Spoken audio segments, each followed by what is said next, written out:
Ղարաբաղից տեղահանված եւ Կոտայքի մարզում հաստատված մեր հայրենակիցներն արդեն 3 օր ծանոթանում են մեղվաբուծության հիմունքներին։ Նրանց մի մասը նախկինում զբաղվել է մեղվաբուծությամբ, հիմա եկել է թարմացնելու գիտելիքները։ Մյուսները պատրաստվում են առաջին քայլերն անել ոլորտում։ Նրանց բոլորին համախմբել է ՄԱԶԾ-ի հանի-մանի ծրագիրը քաղցր արտադրությամբ եկամուտ ստեղծելու եւ ընտանիքի ֆինանսական բեռը թեթևացնելու նպատակով։ Իրականում վերջի իրադարձություններից հետո կայուն համայնքներ ծրագրերը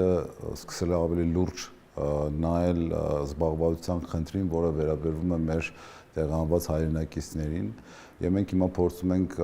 տարբեր սոցիալ-տնտեսական զարգացման ծրագրեր ներկայացնել իրենց համար նոր եկամտի աղբյուրներ ստեղծելու եւ աշխատատեղեր նաեւ ստեղծելու համար։ Ռուզաննան 2 տարի մեղվաբուծությամբ է զբաղվել, սակայն, ինչպես ինքն է ասում, աշխատել է պապական ձևով։ Դասընթացին նոր մեթոդներ է սովորում, վստահ է դրանք կիրառելով լավ բերք կստանա։ Բացի այդ, ծրագրում է մեղվանոցը դարձնել ագրոզբոսաշրջային կենտրոն, հյուրերին ցույց տալ մեղրի ստացման ընթացքն ու տեղում առաջարկել իր արտադրանքը։ Այստեղ ուզում եմ ունենամ մեղվաբուծության այդ ընտանիքը ստեղծեմ, զարգացնեմ եւ այսօրվա տված գիտելիքների շնորհիվ շարունակեմ։ Սոֆին 18 տարեկան է, դասընթացի ամենաերիտասարդ մասնակիցն է։ Մանկությունն անցել է պապի հետ մեղվանոցում, թեև ժրաջանների լեզուն լավ է հասկանում, բայց եկել է խորացնելու գիտելիքները։ Իմ պապիկը մեղվապահ է, ես գնալու եմ եւ կիսվեմ այս երրորդյա դասընթացներից վերցած գիտելիքներով նրա հետ եւ մենք միասին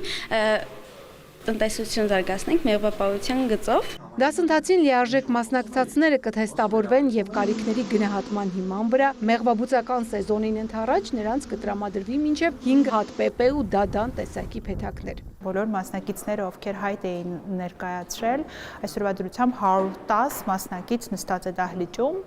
եւ շատ մեծ հետաքրքրությամբ դասընթացը լսում են,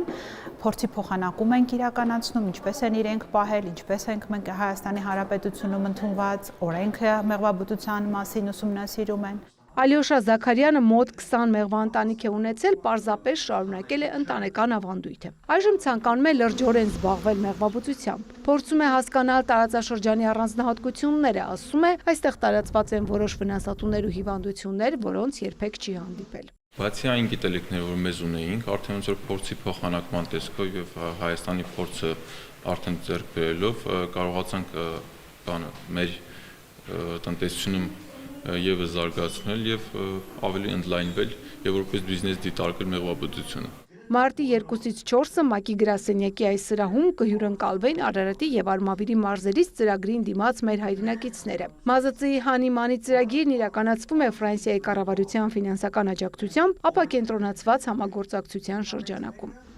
Ծաղկանուշ Միրզոյան, Էդգար Դավթյան, լուրեր։